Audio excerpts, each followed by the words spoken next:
Kepakaran para akademisi sangat dibutuhkan dalam menyusun dan merumuskan program pembangunan.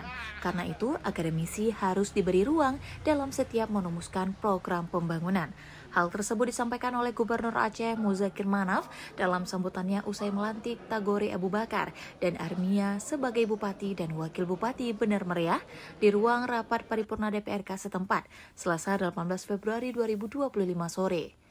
Pria yang akrab disapa Mualim itu mengingatkan, tanpa kekompakan dan kerjasama lintas institusi, maka pembangunan akan sulit dijalankan.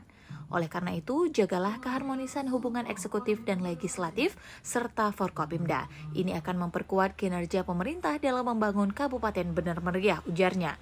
Untuk mendukung keberhasilan pembangunan, Mualim mengingatkan Bupati dan Wakil Bupati membina aparatur sipil negara dengan program peningkatan kapasitas sehingga selalu mengedepankan profesionalitas dalam pengabdiannya, serta mengubah mindset dilayani menjadi melayani. Mualim mengingatkan Bupati dan Wakil Bupati bahwa tugas yang diemban bukanlah tugas yang ringan. Kepercayaan yang diberikan oleh masyarakat harus dijawab dengan kerja nyata dan program-program pembangunan untuk kepentingan rakyat. Gubernur juga mengingatkan Bupati dan Wakil Bupati Bener Meriah untuk memberi ruang bagi pengusaha agar program pembangunan dapat menciptakan nilai tambah dan meningkatkan pertumbuhan ekonomi.